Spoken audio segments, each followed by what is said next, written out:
Good morning, students. Today we'll discuss class 7 online classes.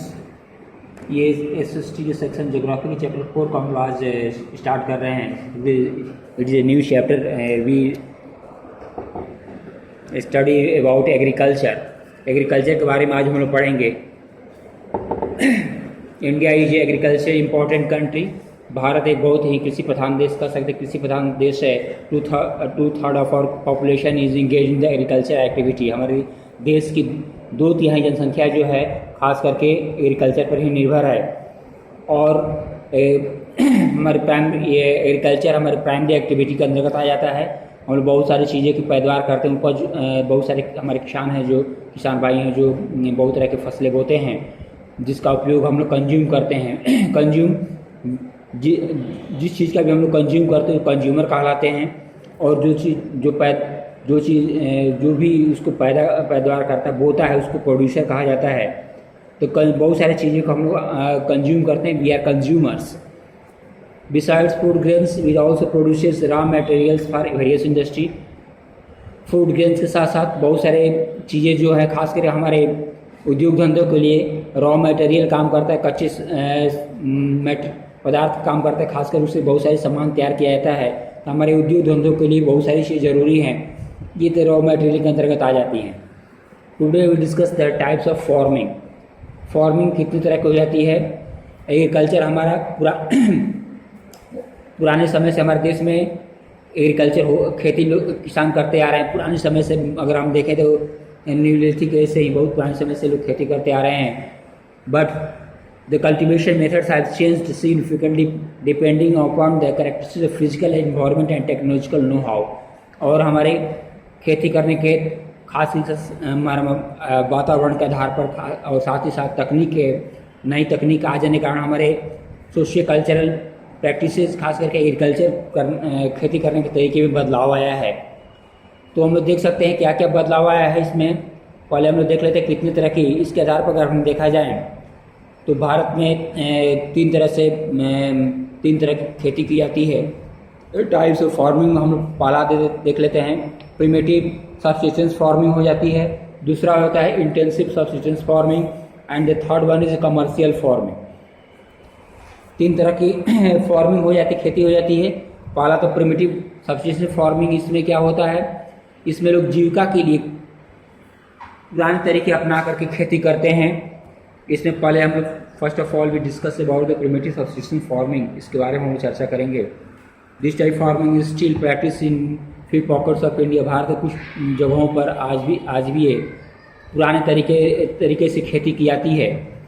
उसमें लोग छोटे छोटे जमीन के टुकड़े खंड पर भाग में लोग खेती पुराने तरीके से, खास करके उसमें कुदाल हो गया, दाव हो गया, खोदने के औजार हो गए, उससे अपने परिवार और समुदाय के लोगों के साथ मिलकर ही ये खेती करते हैं। और ये पुराने तरीके पर खास करके ये मानसून पर, रेन पर निर्भर करते हैं। और नेचुरल फर्टिलिटी सॉइल पर ही ये कोई पेस्टिसाइड वगैरह का उपयोग नहीं करते हैं। इसमें हम देख सकते हैं it is used as a slash and burn agriculture. इसमें किसान क्या करते हैं, जो भी छोटे मोटे जो खासकर ट्राइबल एरिया में देखने को ज़्यादा मिलता है, जंगली क्षेत्रों में जहाँ जंगली वैसे जो जनजातियाँ रहती हैं, इस तरह खेती करती हैं। स्लैश एंड बॉर्न मेथड क्या आता है, पहले क्या करते हैं, पेड़ पौधों काट दिया जाता है, छोटे छोटे पेड़ पौधों को, और उसको जला दिया जाता है। और उसको साफ करके उसमें बहुत सारे अनाज बो दिए जाते हैं। राख फैला करके बाद में अनाज बो दिया जाता है। और उसमें बाद में जब वर्षा होती है तो उसमें अनाज उग जाता है। और इस तरह फर्टिलिटी उस लैंड की बहुत लंबे समय तक नहीं रहती। इसलिए किसान क्या करते हैं, उस जगहों कुछ समय तक खेती करते हैं। और बाद में क्या करते हैं, उसकी जब फर्टिलिटी कम हो जाती है उसको छोड़कर अन्य जगहों पर चले जाते हैं। इस तरह खेती ये पूरे क्षेत्र में जगह जगह घूम कर ये करते रहते हैं। हमारे देश में खास करके नॉर्थ ईस्टर्न क्षेत्र में ये खेती ज़्यादा हमें देखने को मिलती है।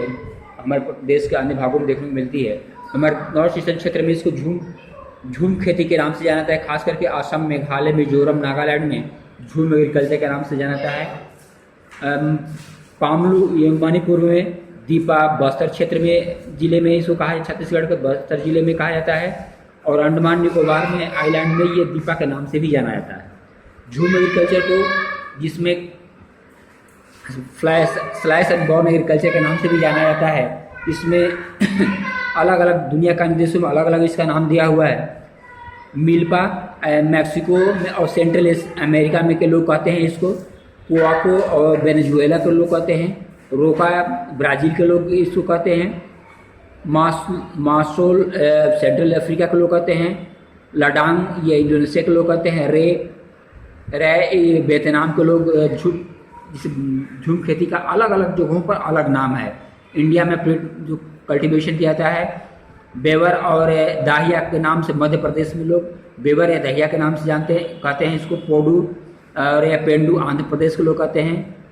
पामा दावी या ब्रिंगो उड़ीसा के लोग कहते हैं। कुमारी भी वेस्टर्न घाट के पश्चिमी हमारे दक्षिण भारत के क्षेत्र, खासकर वेस्टर्न क्षेत्र में कुमारी के नाम से भी लोग प्रिमिटिव खेती को, झूम एग्रीकल्चर को कुमारी के नाम जानते हैं।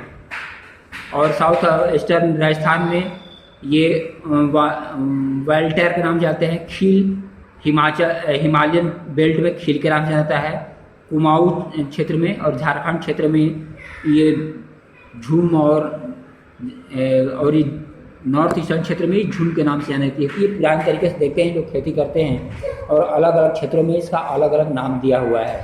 यानी सारे लोग एक ही तरीके से जीवन यापन कर रहे हैं। छोटे छोटे ये आप देख सकते हैं, जमीन के टुकड़ों को साफ करके, छोटे छोटे क्षेत्र को साफ करके ये लोग जला देते हैं, उसके राख को फैला करके बाद में उसे अनाज बो देते हैं। तरीके एक ही हैं लेकिन अलग अलग जगहों पर इसका अलग अलग नाम दिया हुआ है। Thank you. नेक्स्ट वीडियो में हम लोग इंटेंसिव सब्स्टिट्यूशन फार्मिंग के बारे में पढ़ेंगे।